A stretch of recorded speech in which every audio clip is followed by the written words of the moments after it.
Night horror স্টেশনের সমস্ত গল্প শুনতে সাবস্ক্রাইব করুন আমাদের চ্যানেলে। শুনতে থাকুন রাজশেখর বসুর কাহিনী বটেশ্বরের অবদান। সৃষ্টি, স্থিতি, লয়, এই নিয়মে রচনা হয়ে চলেছে এই জগৎ সংসারের প্রত্যেকের নিয়তি। আর যিনি রচনা করছেন তিনি সর্বশক্তিমান। আচ্ছা, যদি আপনি হয়ে ওঠেন সেই সর্বশক্তিমান, কোনো অচেনা মানুষের নিয়তি বদলাতে বদলাবেন আপনার কলমের আঁচড়। শুনতে থাকুন রাজশেখর বসুর কাহিনী বটেশ্বরের অবদান।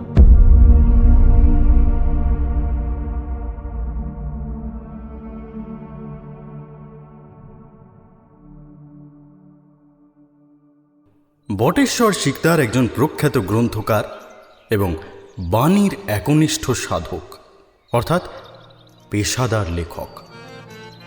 যাঁদের লেখা ছাড়া অন্য কর্ম নেই তাদের প্রায় অর্থাভাব দেখা যায়, কিন্তু বটেশ্বর ধনী লোক। এই ব্যতিক্রমের কারণ তিনি প্রথম শ্রেণীর সাহিত্যিক।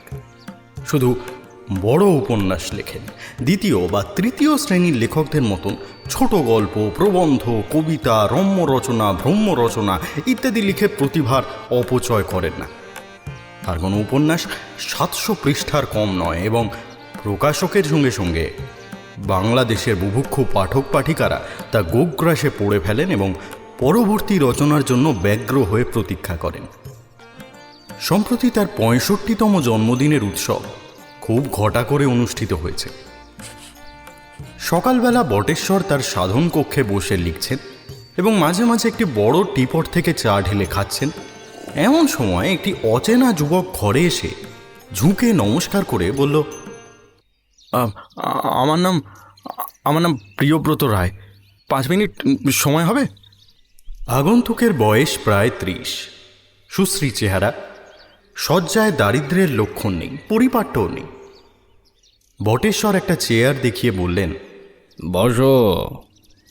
নতুন পত্রিকা বার করছো, তার জন্য আমার লেখা চাও, এই তো? দেখো, আগেই বলে দিচ্ছি, আমি কল্পতরু নই। যে চাইবে তাকেই লেখা দিতে পারি না। একটা আশীর্বাণী চাও তো দিতে পারি, 10 টাকা লাগবে। আগে লেখার জন্য আপনাকে বিরক্ত করতে আসিনি, শুধু একটি কথা জানতে এসেছি।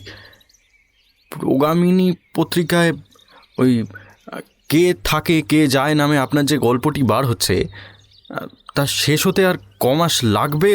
দয়া করে যদি বলেন। আরও 6-7 মাস লাগবে। কেন বলো তো, কেমন লাগছে লেখাটা? আগে অতি চমৎকার, সব চরিত্র যেন জীবন্ত। বড় কৌতূহল হচ্ছে, তাই জানতে এসেছি।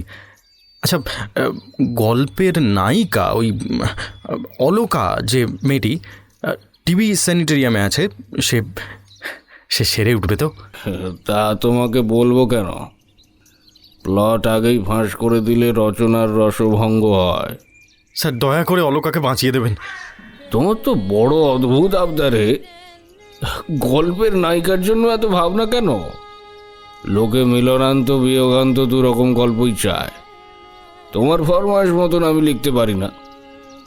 মিলনান্ত চাও তো আমার কাড়াকাড়ি, তেটানা এইসব পড়তে পারো। প্লিজ দয়া করুন স্যার। তুমি এটি আজ তো পাগল, এখন যাও, আমার ঢের কাজ। অলকার জন্য মাথা খারাপ না করে নিজের চিকিৎসা করাও গে। নিশ্চয়ই তোমার মনের রোগ আছে। প্রিয়ব্রত বিষণ্ণ মুখে মাথা নিচু করে আস্তে আস্তে ঘর থেকে চলে গেল। রাত 9:30টার সময় বটেশ্বর খেতে যাচ্ছেন, এমন সময় টেলিফোন বেজে উঠল। রিসিভার ধরে বললেন, কাকে চান? আমি বটেশ্বর। আপনি কে? নমস্কার, আমি ডাক্তার সঞ্জীব চাটুর্যে। আপনার কাছে একটু বিশেষ দরকার আছে। কাল সকাল 8টার সময় যদি যাই, আপনার অসুবিধা হবে না তো? না না, আপনি আসতে পারেন। কি দরকার বলুন তো? সাক্ষাতেই বলবো স্যার। আচ্ছা, নমস্কার। ডাক্তার সঞ্জীব চাটুর্যের নাম বটেশ্বর শুনেছেন, বছর 2 হলো বিলাত থেকে ফিরেছেন। বয়স বেশি নয়, খুব নাকি ভালো সার্জন, বেশ পসার হয়েছে। পরদিন সকালে সঞ্জীব ডাক্তার এসে বললেন, গুড মর্নিং স্যার। আপনার মহামূল্য সময় আমি নষ্ট করব না, ওই 10 মিনিটের মধ্যেই বক্তব্য শেষ করব। ওহ, কি আশ্চর্য আপনার ক্ষমতা! প্রগামনী পত্রিকায় কে থাকে কে যায় নামে যে গল্পটি লিখেছেন তার তুলনা নেই মশাই। দেশশুদ্ধ লোক একেবারে মুগ্ধ হয়ে গেছে। শরৎ চাটুর্যে, তারাশঙ্কর, বনফুল, প্রবোধ সান্যাল সবাইকে একেবারে কাত করে দিয়েছেন মশাই। আপনার তো খুব প্র্যাকটিস শুনতে পাই। আমার লেখা পড়বার সময় পান কি করে? সময় করে নিতে হয় স্যার, না পড়লে যে চলে না। সর্বত্র এই গল্পটির কথা শুনি, আমাদের মেডিকেল ক্লাব পর্যন্ত। এই তো সেদিন একটি বৃদ্ধ লোকের হার্নিয়া অপারেশন করছি, অ্যানেস্থেটিকের ঝোঁকে তিনি হঠাৎ বলে উঠলেন, কি খাসা মেয়ে অলোকা, জিতারহ অলোকা। আমার আত্মীয় স্বজন বন্ধুর দল তো আপনার অলোকার জন্য একেবারে খেপে উঠেছে। সত্যি ধন্য আপনি। সকলেই বলে এখনকার সাহিত্য সম্রাট হচ্ছেন শ্রী বটেশ্বর শিকদার। তার কাছে দামোদর নস্কর, গল্প সরস্বতী দাঁড়াতেই পারে না। এখন আমার নিবেদনটা জানাই। আমার বন্ধুবর্গের তরফ থেকে অনুরোধ করতে এসেছি, অলোকা মেয়েটিকে চটপট সারিয়ে দিন, বুঝলেন? সবাই তার জন্য খুব চিন্তিত হয়ে উঠেছে। স্যানিটারিয়াম থেকে বেশ সুস্থ করে ফিরিয়ে আনুন। একেবারে কি ওর চাই, বুঝলেন? তার স্বামী হেমন্তর অবস্থা তো বেশ ভালোই। অলোকাকে নিয়ে সে সিমলা কি উটকামুন্ড চলে যাক না, সেখানে 3টি মাস কাটিয়ে বেশ মোটা সোটা করে ঘরে নিয়ে আসুক। তা তো হওয়ার জন্যই ডাক্তার চ্যাটার্জি। আবার এই রচনাটি যে ট্র্যাজেডি, অলোকা বাঁচবে না। বলেন কি মশাই? আলবাত বাঁচবে। আধুনিক চিকিৎসায় টিবি রোগী 90% সেরে ওঠে। অলোকার ভালো ট্রিটমেন্ট করান, পিএএস, আইসোনায়াজাইড, স্ট্রেপ্টোমাইসিন এইসব ওষুধ দিন। বলেন তো আমার বন্ধু ডাক্তার বড়ালের সঙ্গে একটা কনসালটেশনের ব্যবস্থা করি। বটেশ্বর বিব্রত হয়ে পড়লেন। কাল এক পাগল এসেছিল, আজ আর এক পাগলের কবলে তিনি পড়েছেন। কিন্তু এই সঞ্জীব ডাক্তার গুণগ্রাহী লোক, একে ধমক দিয়ে হাঁকিয়ে দেওয়া চলে না। এর উচ্ছ্বসিত প্রশংসা আর নিরর্থক উপদেশ থেকে অব্যাহতি লাভের জন্য বটেশ্বর মনে করলেন গল্পের পরিণামটা জানিয়ে দেওয়াই ভালো। বললেন, আপনি ভুলে যাচ্ছেন ডাক্তার চ্যাটার্জি, অলোকা সত্যিকারের মানুষ নয়। আমার উপন্যাসের নায়িকা, তাকে বাঁচালে আমার প্লটটি মাটি হবে। অলোকা মরবে, তার 2 বছর পরে তার স্বামী হেমন্তের সঙ্গে সর্বরীর বিয়ে হবে। ওই যে মেয়েটি 5টি বছর হেমন্তর জন্য প্রতীক্ষা করছে। অ্যাবসার্ড! তা হতেই পারে না। অলোকার স্বামী হলো তার জকের ধন, অন্য মেয়ে তাকে কেড়ে নেবে কেন? সর্বরীর কথাটাও ভেবে দেখুন ডাক্তার চ্যাটার্জি। রূপে, গুণে, বিদ্যায়, স্বাস্থ্যে সে অলোকার চাইতে ভালো। এত বছর প্রতীক্ষার পর হেমন্তকে না পেলে তার বুক যে ফেটে যাবে। ফাটলেই হলো? বুক অত সহজে ফাটে না মশাই, খুব শক্ত টিস্যুতে তৈরি। হার্ট খারাপ হয়তো চিকিৎসা করাবেন, ডিজিটালিজ, অ্যামিনোফাইলিন, খেলিন এইসব দেবেন। বুকে বরিক কম্প্রেস, তিসির পুলটিস আর ওই আইস ব্যাগ লাগাবেন। সর্বরীর বিয়ে নাই বা দিলেন, তাকে রাজকুমারী অমৃত কাউরের কাছে পাঠিয়ে দিন, তিনি তাকে নার্সিং শেখাবার ব্যবস্থা করবেন। আপনি আমার লেখা পড়ে উত্তেজিত হয়েছেন, কাল্পনিক পাত্রপাত্রীদের জীবন্ত মনে করছেন। এ আমার পক্ষে গৌরবের বিষয়। কিন্তু একটু স্থির হয়ে লেখকের দিকটাও বিবেচনা করুন। মিলনান্ত, বিয়োগান্ত, দুরকম গল্পই আমাদের লিখতে হয়। ভগবান সুখ দেন, দুঃখ দেন, মানুষকে রক্ষা করেন, আবার মারেনও। তিনি মিলন বিবাহ দিয়ে সংসার সৃষ্টি করেছেন। আমরা লেখকরা ভগবানেরই অনুসরণ করি। লোক নিজে শোক পেতে চায় না, কিন্তু ট্র্যাজেডি বেশ উপভোগ করে। সেই জন্যই তো মহাকবিরা সীতা, অজমহিষী, ইন্দুমতি, ওফেলিয়া, ডেসডিমোনা ইত্যাদির সৃষ্টি করেছেন। ভগবান সবসময় দয়া করেন না, আমরাও করি না। কি বলছেন মশাই? ভগবানের নকল করবেন? এত দূর আসপত্তা! সব সময় দয়া করলে তার চলে না, তা বোঝেন? এই ইঁদুরকে যদি দয়া করেন তো বেড়াল উপোস করবে, মাছ, মুরগি, পাঁঠা, ভেড়াকে যদি দয়া করেন তাহলে আমার আপনার পেটই ভরবে না। তিনি যখন মানুষকে দয়া করেন তখন মাইক্রোব ধ্বংস হয়, আবার মাইক্রোবকে দয়া করলে মানুষ মরে। নিজের হাত পা বাঁধা বলেই ভগবান ওই মানুষ সৃষ্টি করেছেন। বলেছেন, আমার হয়ে তোরাই যতটা পারিস দয়া করবি, মনে রাখিস অহিংসাই হলো পরম ধর্ম।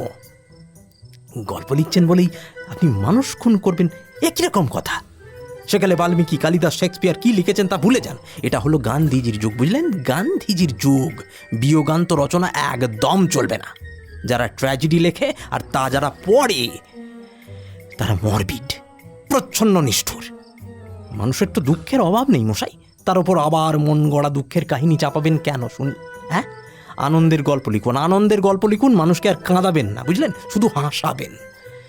আপনাদের ভাবনা কি আর? কলমের আঁচড়েই তো সৃষ্টি স্থিতি লয় করতে পারছেন। অলকাকে বাঁচাতেই হবে, বুঝলেন শিকদার মশাই? শার্লক হোমসকে কোনান ডয়েল মেরে ফেলেছিলেন, কিন্তু পাঠকদের ধমক খেয়ে আবার বাঁচিয়ে দিলেন। আপনি বা বাঁচাবেন না কেন? হ্যাঁ, মাফ করবেন ডাক্তার চ্যাটার্জি, আপনার সঙ্গে আমার মতের মিল হবে না। আমরা লেম্যান লেখকরা তো আপনাদের চিকিৎসায় হস্তক্ষেপ করি না। আপনারাই বা লেখকদের হুকুম করবেন কেন? দেখুন, অনধিকার চর্চা কোনো পক্ষেই ভালো নয়। আমি অনধিকার চর্চা করি না।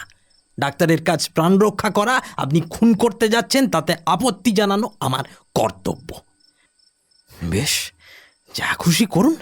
আপনার পরম ভক্ত ওই 2 লাখ পাঠক আর 4 লাখ পাঠিকা চটে গিয়ে আপনাকে সাপ দেবে, দেখবেন। আপনার এই কুকর্মের ফল নয়, আপনাকে পরলোকে ভুগতে হবে।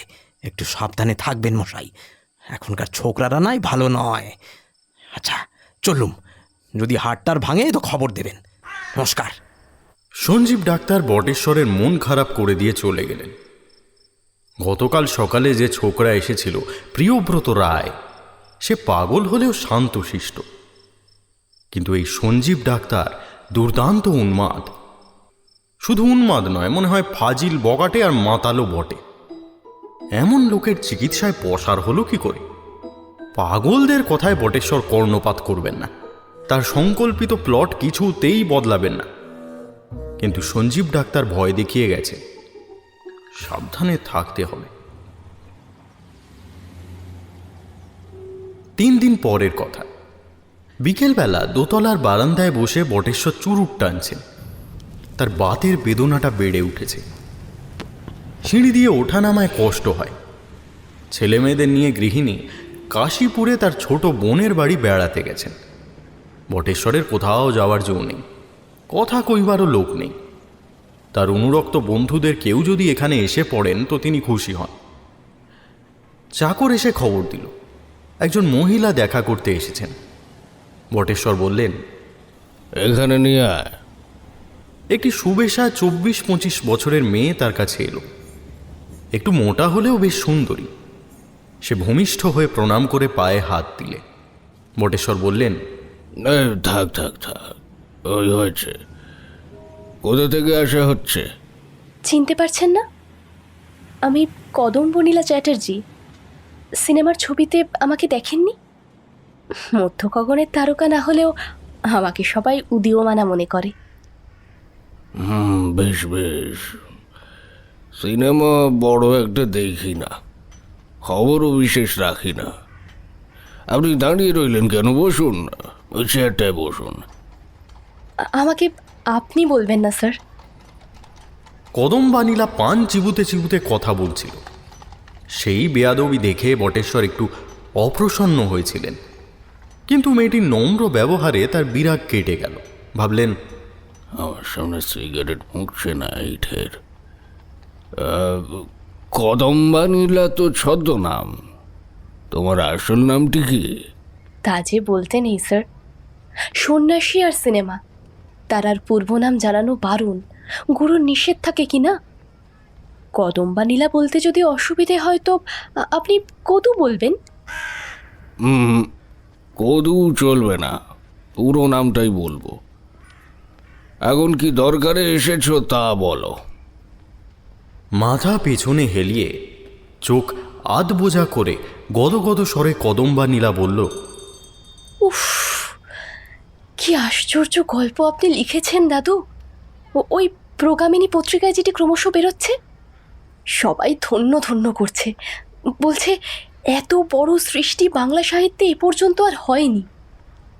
আমি আমি একটি প্রস্তাব এনেছি, বিজনেস প্রপোজাল। এই গল্পটির ছবি অতি চমৎকার হবে। লালা নেবুচাঁদ নাজার 10 লাখ পর্যন্ত খরচ করতে প্রস্তুত আছেন। আপনার নায়িকা অলকার পার্ট আমিই নেব। দেবকী বোস কি অন্য কোনো উপযুক্ত লোককে ডিরেকশনের ভার দেওয়া হবে। তা 1010 টাকা কি আরও বেশি লালাজি আপনাকে দেবেন, আমাকেও মন্দ দেবেন না। এখন আপনি রাজি হলেই হয়। তা আমার আর আপত্তি কি? তুমি নায়িকার সাজলে খুব ভালোই হবে, কিন্তু গল্পটি শেষ হতে এখনো তো 6-7 মাস লাগবে। তার জন্য ভাববেন না দাদু, আমারও এখন অনেক এঙ্গেজমেন্ট। 7 মাস আমি বোম্বাইয়ে ব্যস্ত থাকবো, নেবুচাঁদজিও থাকবেন। তিনি এখন শুধু আপনার মতটি জানতে চান। পাকা কথাবার্তা 7 মাস পরেই হবে, কিন্তু এর মধ্যে আপনি আর কাউকে কথা দিয়ে ফেলবেন না যেন। না না না না, তা কেন দেব? আপনি দেখে নেবেন আমার অভিনয় কি ওয়ান্ডারফুল হবে। আপনার ওই অলকাকে আমার খুব ভালো লেগেছে কি না? উফ, ছবির শেষে অলকা যখন বেশ মোটাসোটা হয়ে তার 3 মাসের খোকাটিকে কোলে নিয়ে পর্দায় দেখা দেবে, তখন হাততালিতে হাউস একেবারে ফেটে পড়বে। আর আপনি উপস্থিত থাকলে লোকে আপনাকে কাঁধে তুলে নাচবে। যে এই এই তো মাটি করলে সব শেয়ালের একরা। আমাকে পাগল না করে তোমরা ছাড়বে না দেখছি। শোনো কদম্বানীলা, আমার গল্পটি বিয়োগান্ত। অলকা মরবে। 2 বছর পরে তার স্বামী হেমন্তের সঙ্গে সর্বরীর বিয়ে হবে। অলকাকে মারবেন? তবে আমি ওতে নেই, আমি পারবো না। নিশ্চয়ই পারবে। ট্র্যাজেডির নায়িকা সেজেও তো চমৎকার অভিনয় করা যায়। তা হতেই পারে না, মরতে আমি মোটেই রাজি নই, অলকা সেজেও নয়। আপনি সব মাটি করে দিলেন দাদু, নিজেই এখানে এসে আপনাকে বিরক্ত করলুম। তাহলে চললুম, গল্প সরস্বতী দামোদর নস্করের সঙ্গে কথা বলি গিয়ে। তার মানুষ মরালি উপন্যাসটি অপূর্ব হয়েছে, তার নায়িকা মঞ্জুরার পাঠটিও আমার বেশ পছন্দ। বটেশ্বর চঞ্চল হয়ে উঠলেন। দিন কয়েক আগে দুন্দুভি পত্রিকায় একটা গণ্ডমূর্খ সমালোচক লিখেছিল, দামোদর নস্করের গল্প যুগ চেতনা, সমাজ চেতনা, যৌন চেতনায় পরিপূর্ণ। বটেশ্বর শিকদারের রচনা একেবারে অচেতন, শুধু চর্বিত চর্বণ। এই সমালোচনা পড়ার পর থেকে দামোদরের নাম শুনলে বটেশ্বর ক্ষেপে ওঠেন। উত্তেজিত হয়ে হাত নেড়ে বললেন, শোনো, খবরদার খবরদার, ওটার কাছে যেও না। অত ব্যস্ত হচ্ছ কেন? 2 দিন সময় আমাকে দাও, ভেবে দেখি অলকাকে বাঁচিয়ে গল্পটি মেলনান্ত করা চলে কি না। ভাবনার যে সময় নেই দাদু, কালই আমি বোম্বাই চলে যাচ্ছি। আজকের মধ্যেই একটা হেস্তনেস্ত করে নেবুচাঁদজিকে জানাতে হবে। আচ্ছা আচ্ছা, অলকাকে আমি বাঁচিয়েই রাখবো। সর্বরই না হয় মরবে, অন্য কারো কাছে তোমায় যেতে হবে না। জানো কদম্বানীলা, আমরা গল্প লিখিয়েরা হচ্ছি সর্বশক্তিমান। কলমের খোঁচায় সৃষ্টির স্থিতি লয় করতে পারি। থ্যাংক ইউ দাদু, এই তো লক্ষ্মী ছেলের মতন কথা। দিন দিন, পায়ের ধুলো দিন। গল্পটি কিন্তু বেশ ভালো করে শেষ করতে হবে। শেষ দৃশ্যে ছেলে কোলে করে অলকার আশা চাই। এখন চললুম, নেবুচাঁদজিকে সুখবরটা দিই গে। বটেশ্বর শিকদার প্রতিশ্রুতি পালন করলেন। তার গল্প কে থাকে কে যায় মিলানন্ত রূপেই সমাপ্ত হল। কিন্তু 8 মাস হতে চলল, কদম্বানীলার দেখা নেই কেন? তার ঠিকানাটাও জানেন না যে চিঠি লিখে খবর নেবেন। সকালবেলা বটেশ্বর তার নিজের ঘরে বসে নিবিষ্ট হয়ে একটি নতুন গল্প লিখছেন, মন নিয়ে ছিনিমিনি। সহসা একটা চেনা গলার আওয়াজ তার কানে এলো। আসতে পারি শিকদার মশাই? ডাক্তার সঞ্জীব চাটুর্যে ঘরে প্রবেশ করলেন। তার পেছনে প্রিয়ব্রত রায় এবং একটি অচেনা মেয়ে। সঞ্জীব ডাক্তার বললেন, গুড মর্নিং স্যার। আপনার সেই গল্পটিকে একেবারে মহত্তম অবদান বানিয়েছেন মশাই। একে নিশ্চয়ই চিনতে পাচ্ছেন? হ্যাঁ, প্রিয়ব্রত রায়, যাকে আপনি পাগল বলে হাঁকিয়ে দিয়েছিলেন, মনে পড়ছে? আর এই দেখুন আপনার অলকা, আপনি যার প্রাণ রক্ষা করেছেন। বটেশ্বরকে প্রণাম করে তার পায়ের কাছে অলকা একটি পাতলা কাগজে মোড়া বড় কৌটো রাখল। সঞ্জীব ডাক্তার বললেন, আপনার জন্য অলকা ওই নিজের হাতে ছানার মালপোকনে এনেছে, খাবেন স্যার? কিছুই তো বুঝতে পারছি না। এটা হলো গল্পের সত্যিকারের উপসংহার, বুঝিয়ে দিচ্ছি, শুনুন শুনুন। হ্যাঁ, তো এই হচ্ছে অলকা, মানে প্রিয়ব্রতর স্ত্রী, আমার শালী, মানে আমার স্ত্রীর মাস্তুতো বোন। অলকা বছরখানেক ওই স্যানিটোরিয়ামে ছিল, বেশ সেরেও উঠছিল। কুক্ষণে এর হাতে এলো প্রগামনী পত্রিকা। আপনার গল্প পড়তে পড়তে এর মাথায় এক বিয়াড়া ধারণা হলো যে গল্পের অলকা যদি বাঁচে তবেই আমি বাঁচব, সে যদি মরে তবে আমিও মরব। সাপ বাবা, আমরা অনেক বোঝালুম, ওসব রাবিশ গল্প পড়ে মাথা খারাপ করো না, তুমি তো সেরেই উঠছো। কিন্তু না, অলকার বদ খেয়াল কিছুতেই মাথা থেকে বেরোলো না। Regular obsession. অগত্যা ওর স্বামী এই প্রিয়ব্রত আপনার দ্বারস্থ হলো, আপনি ওকে পাগল বলে হাঁকিয়ে দিলেন। তারপর আমি এসে আপনাকে একটি সারগর্ভ লেকচার দিলুম, আপনি তো চটেই উঠলেন মশাই। তখন আমার স্ত্রী বলল, তোমাদের দিয়ে কিচ্ছু হবে না, যত সব অকম্মার ধাড়ি, আমি যাচ্ছি, দেখি বুড়োকে বাঘ মানাতে পারি কিনা। সে আপনার সঙ্গে দেখা করে 5 মিনিটের মধ্যেই কাজ হাসিল করল। আপনি গল্পের প্লট বদলালেন, অলকাও চটপট সেরে উঠল। এখন কিরকম মুটিয়েছে দেখুন। হ্যাঁ, কিন্তু আমার কাছে যিনি এসেছিলেন তিনি তো সিনেমা অভিনেত্রী কদম্বা নীলা চ্যাটার্জি। ওর 14 পুরুষ কখনো সিনেমায় নামেনি স্যার। ও হলো আমার স্ত্রী অনিলা। নাম ভাড়িয়ে আপনাকে ঠকিয়ে গেছে, অতি ধড়িবাজ মহিলা মশাই। যাক, এখন আপনি এই আসল অলকাকে ভালো করে আশীর্বাদ করুন দেখি। হ্যাঁ হ্যাঁ, নিশ্চয়ই করব। মা অলকা, চিরায়ুষ্মতী হও, সুখে থাকো, স্বামীর সোহাগিনী হও, সুসন্তানের জননী হও, লক্ষ্মী তোমার ঘরে অচলা হয়ে থাকুন। আচ্ছা ডাক্তার, সব তো বুঝলুম, কিন্তু আপনার স্ত্রী অনিলা না কদম্বা নীলা এলেন না কেন? আসবে কি করে মশাই? সে আছে ম্যাটারনিটি হোমে, আর তার একটা খোকা হয়েছে, পাক্কা 10 পাউন্ড ওজন। অনিলা চাঙ্গা হয়ে উঠুক, তারপর আপনার কাছে এসে ওই ধাপ্পাবাজির জন্য মাপ চাইবে।